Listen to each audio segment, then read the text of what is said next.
$5 million should have been a blessing. For the Morrison family, it became a curse that ended 30 years of Sunday dinners, split 3 siblings apart, and cost them more than money. This is what happens when you die without a plan. David Morrison built his wealth the old-fashioned way.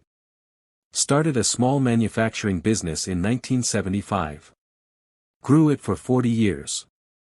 Sold it in 2015 for $8 million.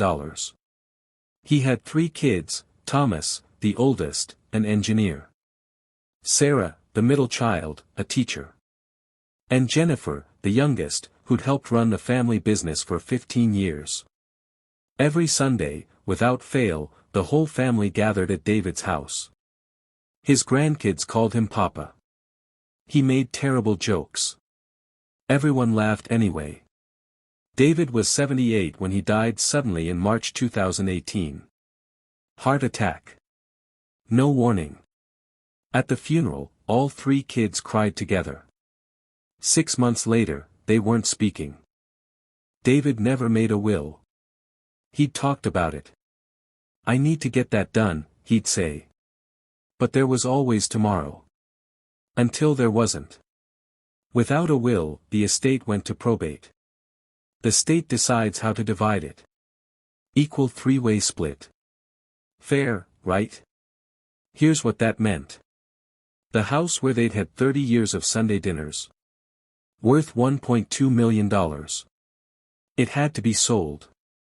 Split 3 ways. The family business David had built.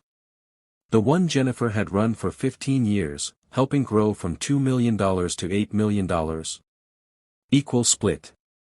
She got the same as her siblings who'd never worked a day there. The family photo albums. The furniture. Papa's workshop tools. Everything had to be inventoried, appraised, divided, or sold.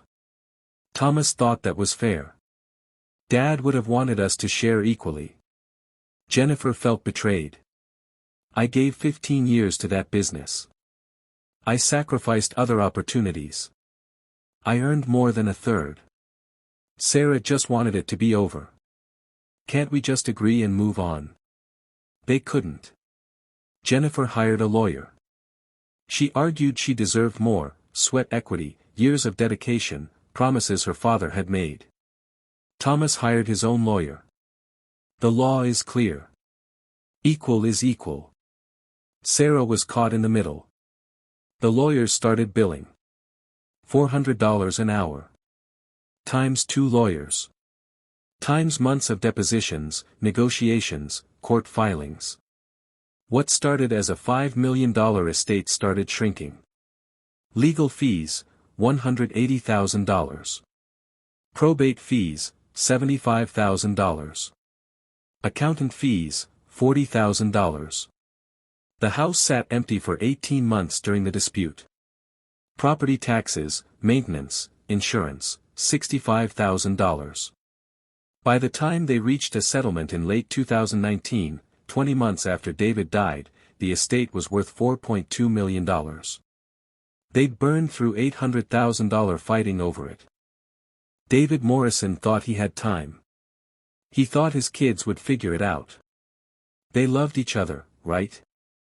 Here's what he didn't understand: grief plus money plus ambiguity equals conflict. Without clear instructions, everyone projects their own assumptions. Jennifer assumed David wanted her to have more, he'd said she was invaluable. Thomas assumed equal meant equal, Dad loved them all the same. Both were probably right. Both were definitely wrong.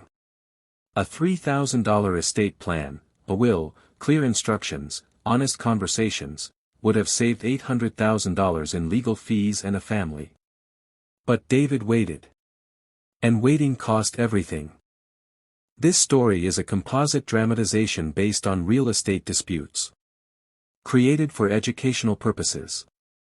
This is Fortune's verdict. If you have assets, you need a will. If you have a family, you need the conversation. Subscribe for a new story every week. Because the next one might save more than your money.